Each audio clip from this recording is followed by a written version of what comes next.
Olá, como vão todos? Espero que bem, apesar de todas as intempéries que estamos vivendo, não é verdade? Vamos hoje para mais uma atividade na nossa Casa do Caminho, pedindo ao Mestre Jesus, aos amigos espirituais, aos mentores desta casa, que nos inspirem, que nos ajudem a vencer esse momento, que as nossas palavras e nossos pensamentos estejam alinhados com a lei universal, para que juntos possamos fazer cada vez mais essa transição, em nome de Deus, para um mundo de paz, um mundo de amor, um mundo de tolerância, um mundo de respeito. Com a prece que o Senhor Jesus nos ensinou, nós damos por iniciada esta atividade. Pai nosso que estás nos céus, santificado seja o teu santo nome. Venha a nós o teu reino de paz, amor e justiça. Seja feita a tua santíssima vontade aqui na terra como em todo o universo. O pão nosso, material e espiritual de cada dia dai-nos hoje. Perdoai, Senhor, as nossas ofensas, à medida que soubermos perdoar aqueles que nos têm ofendido. Não nos deixeis cair em novas e velhas tentações, mas livrai-nos, Senhor, de todos os males, hoje, agora e sempre. Pois é, gente, hoje nós temos uma missão de falar sobre o tema Doutrina Espírita e Desafios com Pessoas com Deficiência na Família. Eu me chamo Patrícia Teodolina, sou pedagoga, espírita, tenho 2 filhos, um filho tem autismo e vivo na pele esses desafios de lidar com a pessoa com deficiência no dia a dia. Por conta desse meu filho, revolucionei a minha própria vida, transformei uma série de coisas. A minha primeira formação era análise de sistemas, e aí eu migrei para a área de pedagogia, terminei também fazendo neuropsicologia, hoje estudo psicopedagogia. Montei uma associação aqui em Salvador para trabalhar com pessoas com autismo, chamada Projeto Fama. E assim segue, né? Estou no desafio de conduzir a vida desse espírito que Deus me proporcionou conviver mais intimamente. E posso bater esse papo com vocês sobre esses desafios. Mas antes da gente entrar nesse bate-papo, vamos pensar algumas coisas. Quando o tema diz assim, a doutrina espírita e desafios com as pessoas com deficiência na família, não tem como a gente não pensar em primeira instância o que é a família. O que seria a família? A família é um encontro de almas afins que tem como objetivo a evolução. Mas almas afins, Patrícia, nem todo mundo que está na família tem afinidade. Bom, se a gente for pensar nessa possibilidade da afinidade, a gente tem afinidade com pessoas pelos nossos caracteres ou pelas nossas necessidades. Não necessariamente a afinidade é porque eu me dou bem. Nós afetamos as pessoas, nós desenvolvemos afeto pelas pessoas. E conceitualmente, afeto é algo que você impacta o outro. Quando a gente impacta o outro, eu posso impactá-lo positivamente e posso impactar negativamente, porque afetar é gerar emoções, é gerar sentimentos. Emoções e sentimentos giram em ordem de uma série de escalas e uma série de gradações, né? Desde o ódio, passando por tantos outros, até chegar ao sentimento mais profundo, que seria o amor, não é verdade? Então nós nos encontramos nesse grupo familiar, com essa proposta de crescermos, de desenvolvermos, de evoluirmos. Algumas famílias nesse grupo vão estar espíritos, pessoas que se conectam naquela experiência reencarnatória por uma afinidade positiva, né?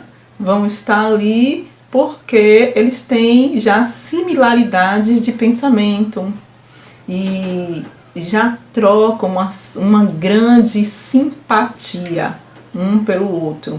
Então tem um cuidado maior, tem um zelo maior. É quando a gente diz que aquela família ela é mais harmônica, não é verdade? Mas existem outras famílias em que o encontro dessas almas é por uma afinidade a partir da necessidade.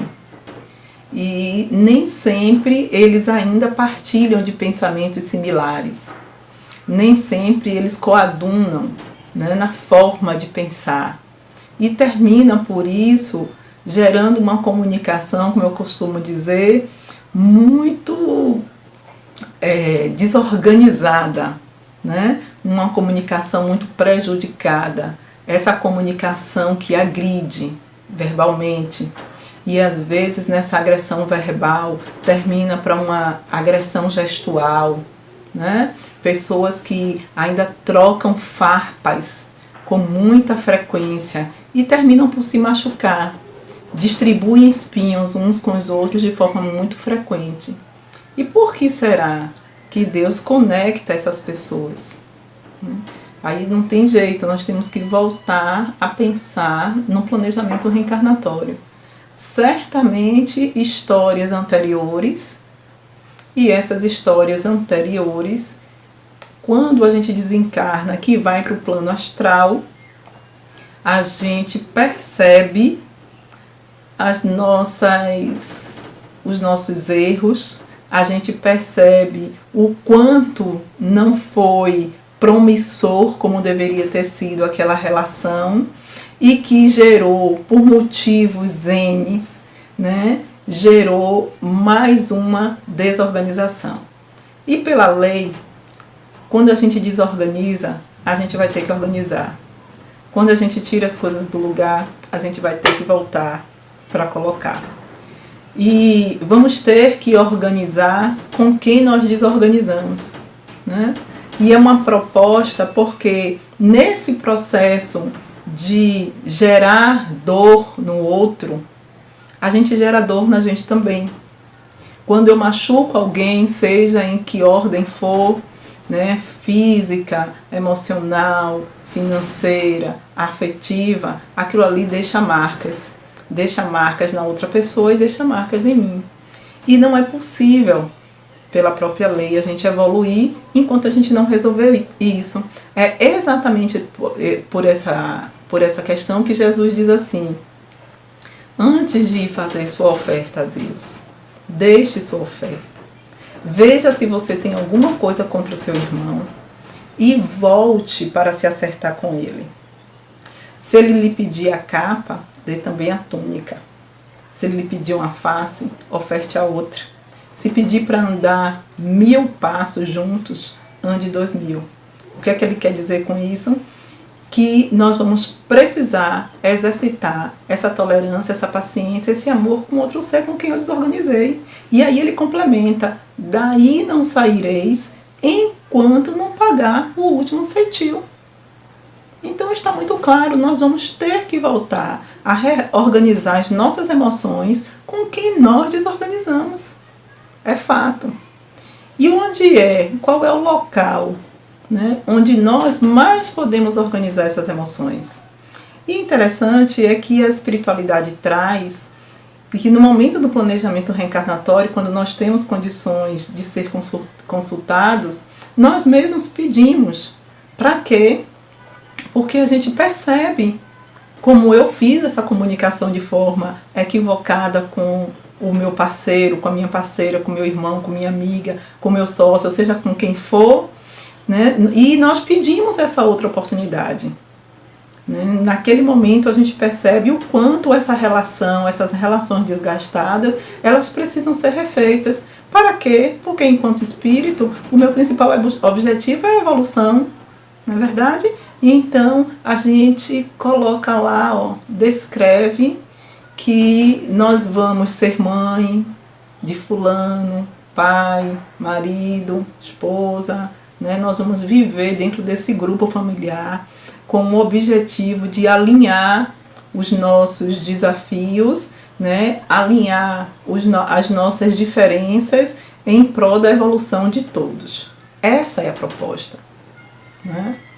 O problema é que quando a gente se encontra, muitas vezes a gente não cede aquilo que a vida vem propondo, porque eu não posso botar a conta de manter uma relação desgastante no esquecimento. Tudo bem, a gente esquece, mas existem vários outros fatores na vida que vão nos lembrando o tempo todo.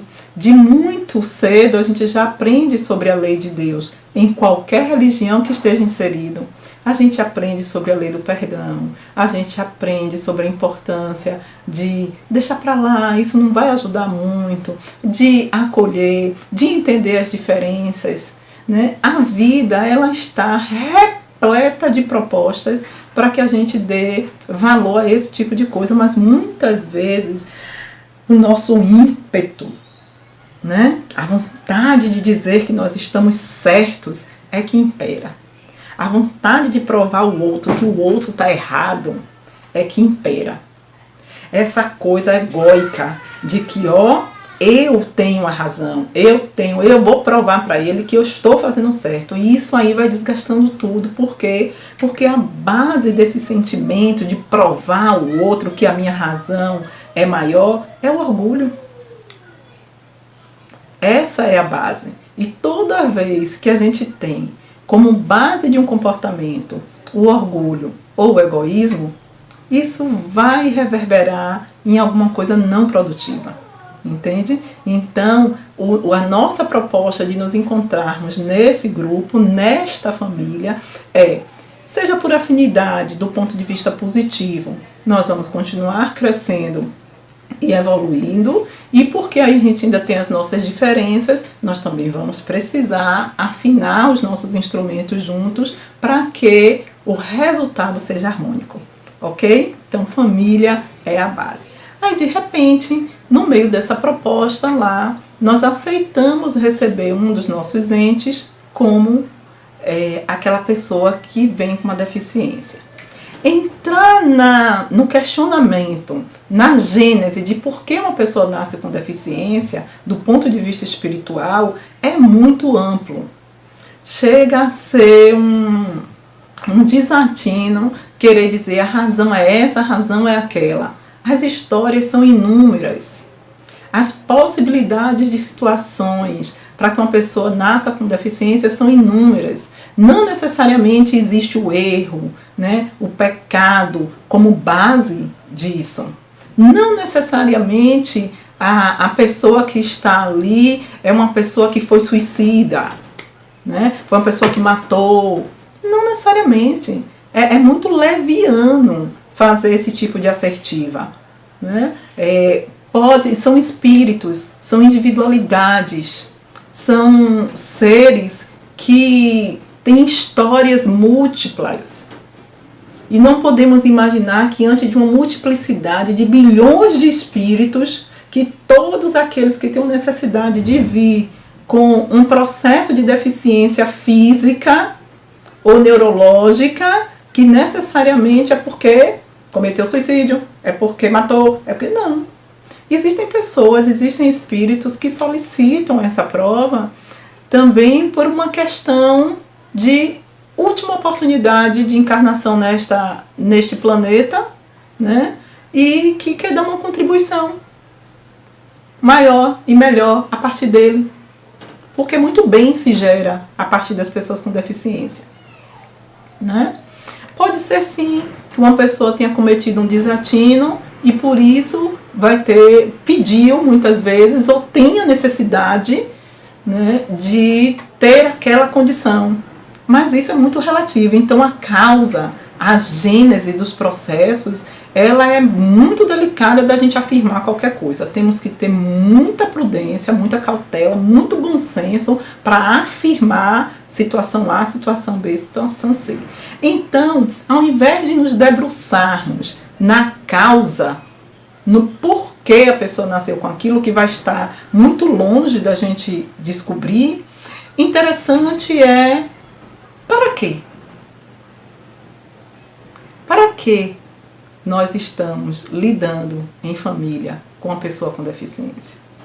O que esta pessoa com deficiência traz no seu bojo que vai ajudar no processo evolutivo daquele grupo e no dela própria? Acho que esse questionamento é mais rico, é mais produtivo do que a gente discutir somente as causas. As causas vão terminar se perdendo ao longo das histórias reencarnatórias, né? Bom, primeira coisa é trabalhar um pouco esse termo deficiência, pessoa com deficiência, né? Como é que eu posso dizer? É tão polêmico esse tema, porque deficiência se sugere falta de eficiência, né? Como se todos nós já fôssemos pessoas altamente eficientes em tantas áreas da vida para chamar alguém de sem eficiência, né? Sem deficiência e sem eficiência. E mais, dá também uma sensação de que uma pessoa que tem hoje eficiência sobre esse conceito, né, sobre esse ponto de vista, ela não pode vir a ser um deficiente. E qual é o grande prejuízo disso? É que quando a gente toma o todo pela parte, ou seja, analisa o sujeito pelo aquilo que aparentemente não tem eficiência, parece que ele não tem eficiência em mais nada. Então quando você diz, a pessoa é autista, ele não é autista, ele tem autismo, né? São classificações bem diferentes. Porque quando você diz que a pessoa você pegou o todo desse sujeito e sintetizou apenas naquela característica. A pessoa é cega, né? É como se ela não tivesse outra potencialidade além da deficiência visual, da dificuldade visual. Entende? Então a gente tem que ter muito cuidado, porque de fato, eficientes em sua totalidade nenhum de nós somos. E ninguém é totalmente deficiente. Tem um autor, é um psicólogo, né, um professor judeu, que já desencarnou, chamado Ruven Forstein. E Ruven, ele usou um termo que muito me agrada, que é quando ele diz assim: as pessoas têm história de deficiência. Então, particularmente, eu prefiro usar esse termo, pessoas com história de deficiência. Porque elas têm, sim, uma história, mas ela não é tudo isso. E qualquer um de nós, a qualquer tempo, podemos também ter uma história de deficiência. Então, Dr. Ruven, ele trabalhou durante 50 anos com pessoas com história, com deficiência, ele certamente sabia do que estava falando. Então, veja bem, o que seria a deficiência? A deficiência é uma limitação em determinada área do nosso organismo. Quando a gente fala da área do nosso organismo, pode ser tanto do ponto de vista físico, quanto do ponto de vista neurológico. Corpo e mente não andam separados, né?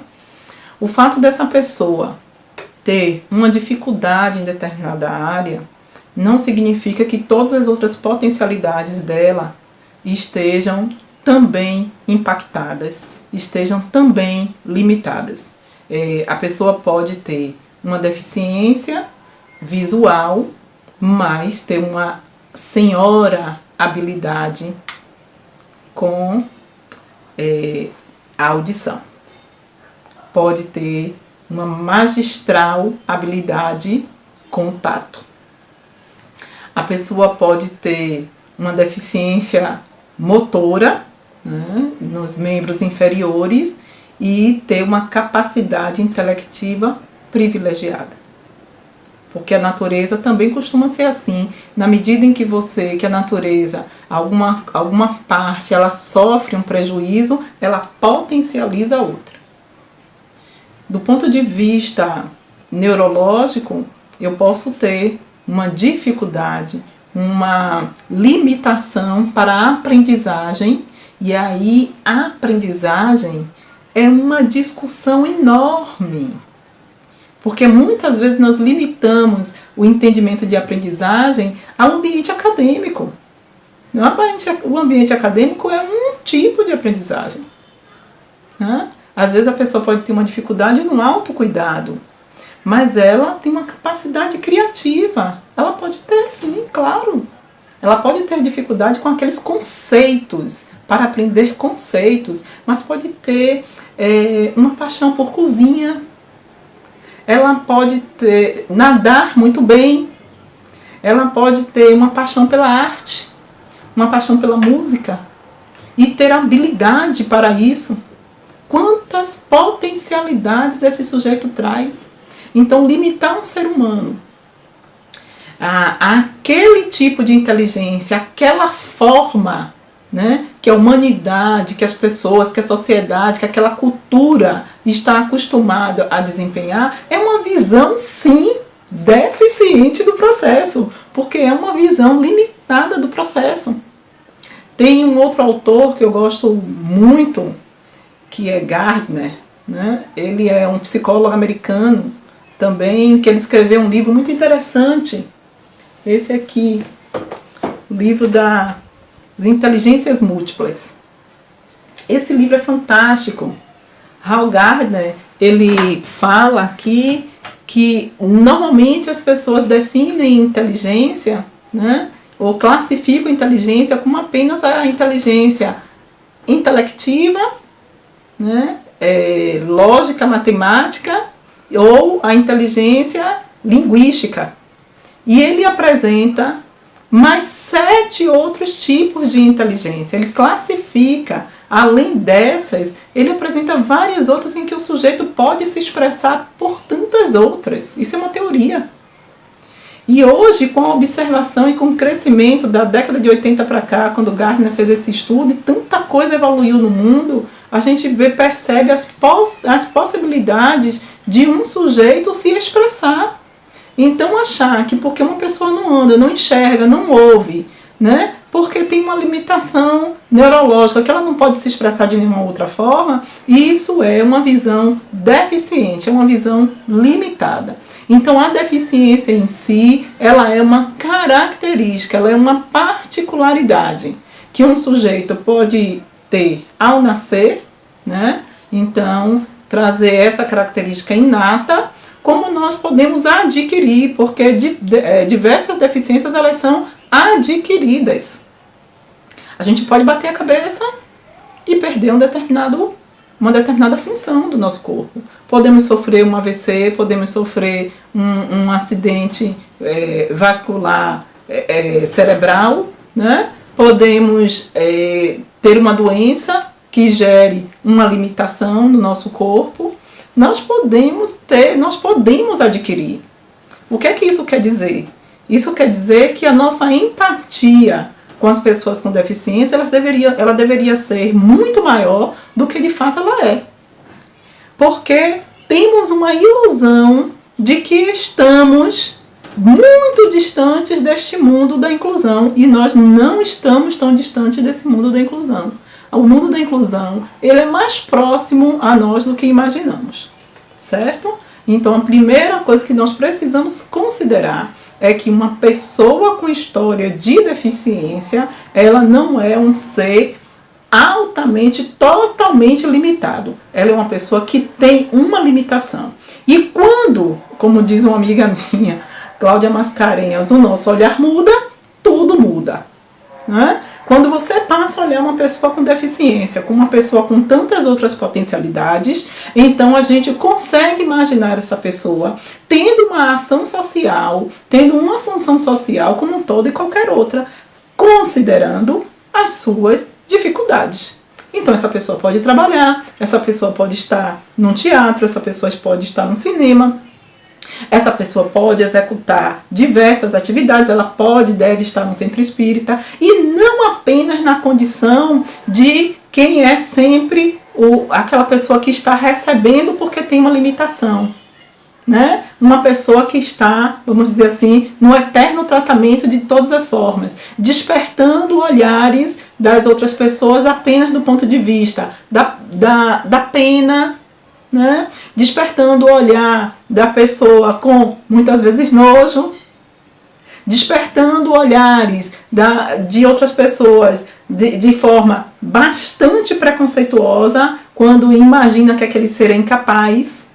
Quando nós conseguimos mudar o nosso olhar e perceber que essa pessoa é capaz de produzir, então a gente vai trazer essa pessoa para o nosso lado como uma pessoa colaborativa.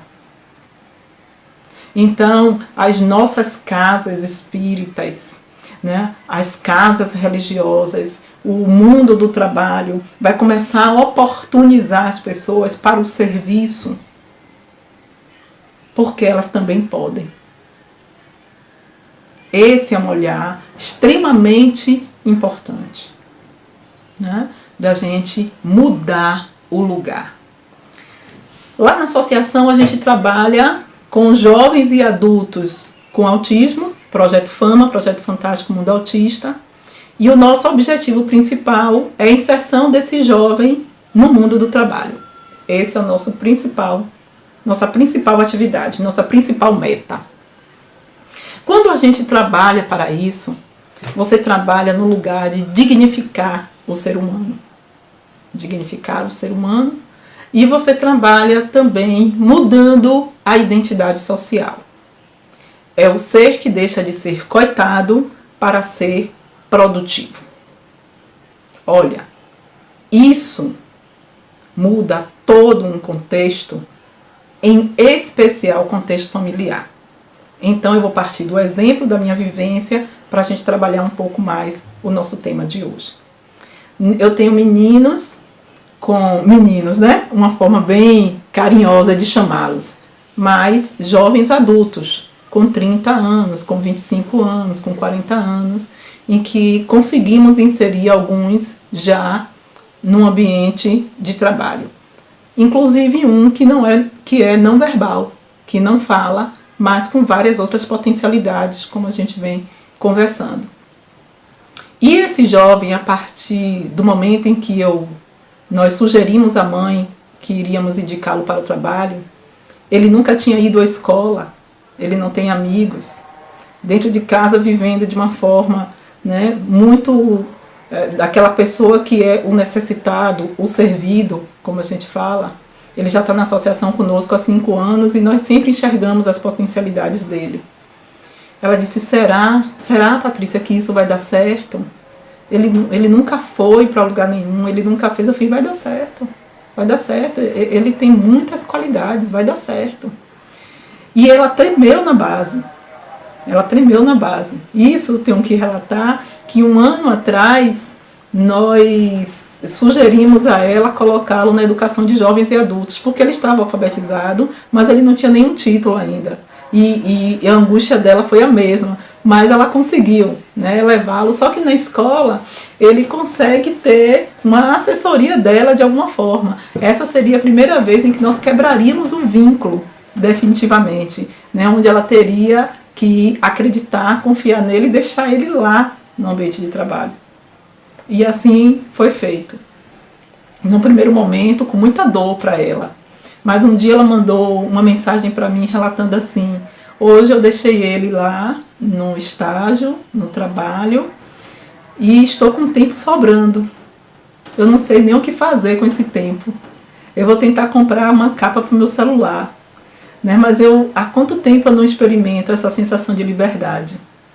Então já foi um grande ganho você voltar a dar a uma pessoa o direito à liberdade, porque algumas deficiências, quando você não trabalha ela desse ponto de vista de ser colaborativo, ela aprisiona.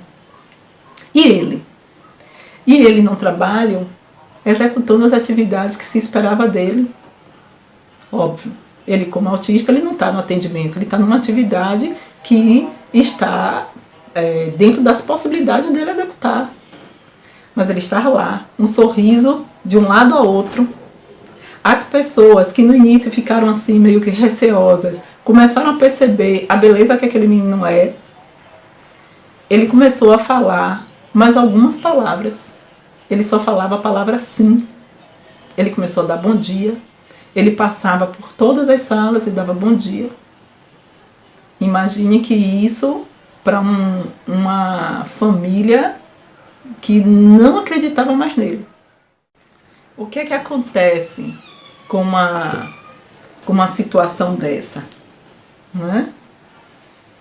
Esse sujeito, ele sai da condição de necessitado, do estorvo na família, e passa para um local também do que alimenta, do que também produz, do que também colabora com aquele grupo familiar. Ele deixa de ser a pessoa que vai ser eternamente cuidada para o lugar também de cuidador, para o lugar também de quem provém. Isso é uma mudança significativa na colocação desse sujeito dentro daquele espaço familiar. Né? Então, até então, as pessoas olhavam para ele como coitadinho, e agora as pessoas falam assim, poxa, ele está trabalhando, porque nós não defendemos só a ocupação, nós defendemos a ocupação e a renda, porque o trabalho dignifica, e o trabalho com a renda, ele dignifica mais ainda. Você transforma em concreto aquela sua potencialidade, aquela sua colaboração. O dinheiro tem essa importância. E o dinheiro vindo de uma pessoa com deficiência para dentro da família, ele é visto de uma maneira muito mais significativa. Por quê? Porque ninguém acreditava que aquilo pudesse acontecer um dia. Então, R$800, R$700, R$200, R$500 que aquele menino leve para dentro de casa, muitas vezes para uma família que tem uma condição socioeconômica muito aquém, aquilo é de uma contribuição sem igual. Portanto, esse sujeito dentro da família, ele se eleva do ponto de vista do status social. E é claro que quando isso acontece, existe uma valorização por isso. Entendem? Entendem? Tem uma outra situação do ponto de vista do próprio sujeito. Porque eles também percebem essa condição de ser o alimentando, de ser o sujeito que o tempo todo, né, está operando algum tipo de trabalho, alguém está tendo que se preocupar com ele de alguma forma. No momento em que ele sai, ele tem horário para ir para um trabalho, ele executa uma atividade, ele produz aquela atividade, ele cria novas relações afetivas, ele vai poder ter a possibilidade de formar novos amigos. Muitas vezes, a primeira vez que esse sujeito está formando uma nova rede de relacionamento social, porque até então era apenas a rede primária dele, pai, mãe, irmãos. É a primeira vez que ele vai sair, porque a maior parte deles não foram à escola, que ele vai sair para poder fazer vínculos afetivos com outros. Isso é muito importante para um sujeito. Né? O fato de um colega de trabalho chamar ele para ir numa cantina, fazer um lanche juntos, já é muito significativo para alguém que só ficou dentro de casa o tempo todo. Olha quanto isso é importante. E no final do período, ele ter aquele valor, aquele dinheiro, em que ele vai contribuir consigo próprio e com o outro, obviamente nós estamos falando de reforço de autoestima. Nós estamos falando de pegar um sujeito, né, que estava sendo visto de uma maneira e potencializar essa maneira. Dizer, ó, como essa pessoa cresceu, ó, como essa pessoa melhorou. Entendem? Isso junto, a gente pode traduzir como crescimento. Quantos valores intrínsecos vão passando, né, por entre esse conjunto dessas pessoas? Quanto isso vai melhorando dentro dessa estrutura familiar? Aí a gente vai voltar para a análise do ponto de vista espiritual. Aquele grupo estava ali como um grupo de alinhamento, né? E quantas vezes, por essa pessoa com deficiência fazer parte deste grupo, gerou muitas discórdias. Não por ele em si, mas pela condição, pelo trabalho que dá, pela dificuldade que é. Quando quando esse ser é oportunizado, essa relação também melhora.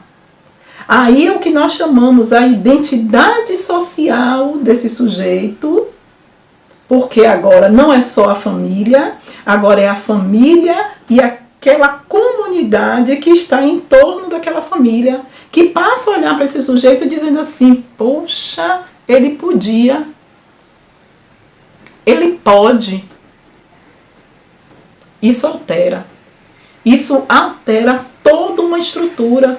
Então, às vezes a gente pensa que só são atitudes do ponto de vista religioso, né, que vai promover uma alteração.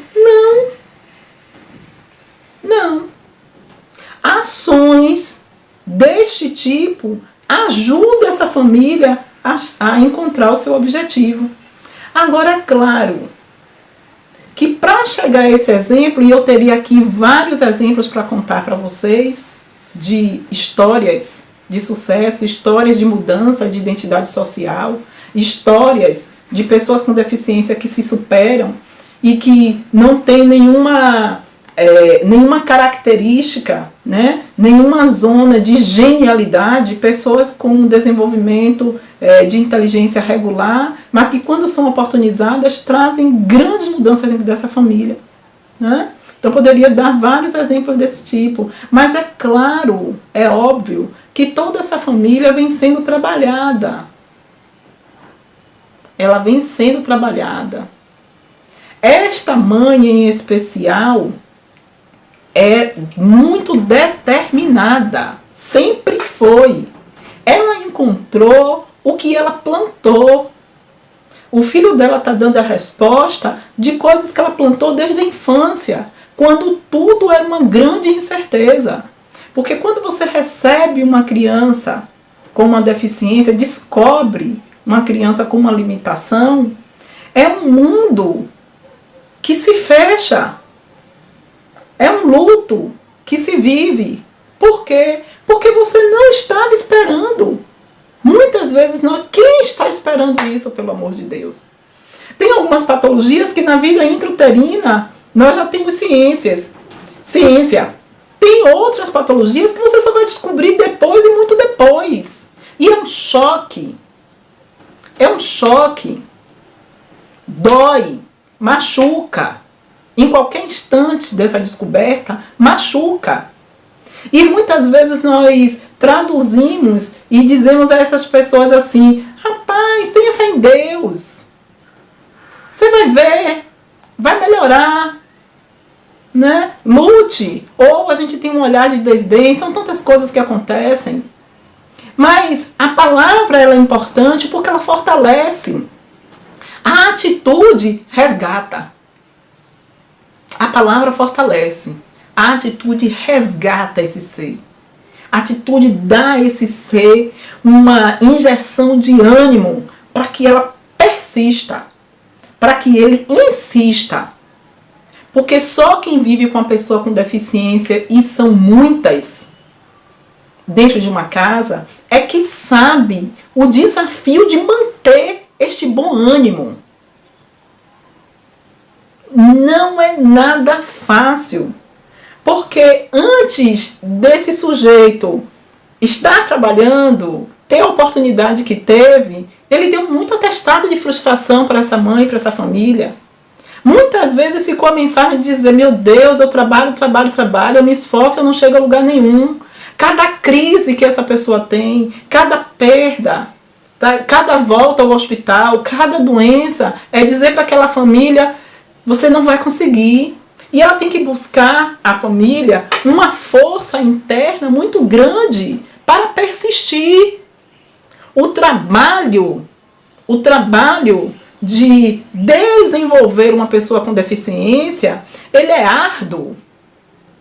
E ele não necessita que nós, outros, que nós estamos dentro daquele contexto, torne esse trabalho mais difícil. Com os olhares de discriminação, com as palavrinhas, e agora, recentemente, com as brincadeiras em torno das pessoas com deficiência. Agora eu estou falando porque está acontecendo num ambiente novo, que é um ambiente virtual. Conhecidos challenges, né, que estava acontecendo aí nos Estados Unidos, em outros lugares, estava chegando aqui no Brasil também. Pessoas imitando pessoas com deficiência e fazendo disso uma coisa engraçada. Mas a verdade seja dita. Os programas de humor, por exemplo, eles sempre tiveram pessoas com deficiência dentro do seu contexto. O ceguinho, o mudinho, aleijadinho, né, tudo com inho no final, mas sempre, né, desdenhando e tornando aquilo ali um modo de rir. Quando você ri, quando a gente ri da dor do outro, isso não é engraçado. Quando a dor do outro é forma de piada, nós estamos sendo perversos. E nós, enquanto indivíduos, e a quem se propõe uma evolução, a quem se propõe a um trabalho dentro dessa seara, não podemos achar engraçado. Não podemos achar engraçada a dor do outro. Então nós devemos repudiar esse tipo de piada. A piada com a dor do outro é falta de respeito, né? Passa por esse lugar. E nós temos que parar com isso, porque aquela família, aquele grupo está lutando. E existem grupos familiares que não estão conseguindo. Né? Existem mães que não estão conseguindo. Tem pais que abandonam. Muitos abandonam. Por quê? Porque tem a própria limitação, mas tem também todo um contexto sociocultural que dificulta a vida dessa pessoa. Todos esses olhares, todas essas críticas, você sair com um filho para um restaurante e ele chega lá, já vivi isso, e ele chega lá, começa a gritar, gritar, se bater, né, se machucar. Você não tem noção do que é estar nesse lugar. Então, ou você trabalha em si e diz assim, ele vai melhorar. Hoje foi difícil, amanhã vai ser melhor, eu vou continuar vindo, eu vou continuar levando, eu vou insistir, porque ele, uma hora, ele vai conseguir viver nesse espaço. Ou você desiste. Porque é muito frustrante. É muito doloroso. E aí? Nós vamos julgar? Se estivéssemos no lugar do outro. Então, não dá para julgar. Enquanto não se vive aquela situação, e mesmo vivendo, não dá para julgar. Porque a minha condição espiritual, a minha formação, o suporte que eu tenho para lidar com meu filho é as minhas próprias experiências, né? E tanto nessa vida quanto em outras que me construíram, que construíram essa pessoa que sou hoje, são diferentes de muitas outras experiências de outras vidas. Então não dá para comparar, a Patrícia faz assim, fulano tem que fazer. Não dá, é cada um com sua história, é cada um com sua condição. É por isso que Jesus, ele é tão próprio e tão atual quando ele diz não julgue. Não é possível julgar. Não é possível julgar nenhuma pessoa dentro desse lugar. Por quê? Porque eu não sei qual seria a minha forma, estando exatamente nas condições daquela pessoa. Então, o que nós podemos fazer? Então, o que nós devemos fazer? A palavra, uma palavra tão falada, que tem sido tão dita, que é empatia. O que é empatia? A empatia é se colocar no lugar do outro. É fazer esse exercício. Por quê? Porque quando nós nos tornamos empáticos, nós nos tornamos dóceis. A gente bota docilidade no nosso olhar, no nosso agir, no nosso falar. A nossa fala passa a ser uma fala acolhedora. Quando nós começamos a constituir o nosso comportamento com docilidade, né? Com calma, com gentileza, não são mais só as palavras. Mudaram-se as palavras e a atitude. Porque o que definitivamente nós precisamos para alterar esse cenário é de atitude amorosa. A partir dessa atitude amorosa, nós vamos começar a mudar o nosso contexto cultural. De olhar para o outro de uma forma diferente, de abraçar aquela mãe, aquele pai, quando a dor está muito grande, de fazer projetos e abrir portas para oportunizar essas pessoas, para que a autoestima dela melhore.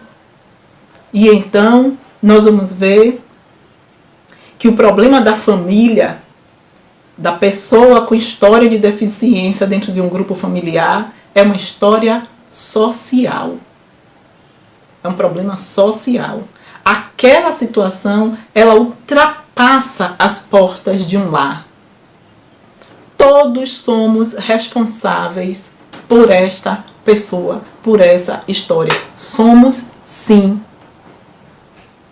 Se eu não posso estar atuando diretamente dentro daquela casa, dentro daquele contexto, eu posso atuar dentro da minha empresa, dentro da minha clínica, dentro do banco onde eu trabalho, dentro do supermercado.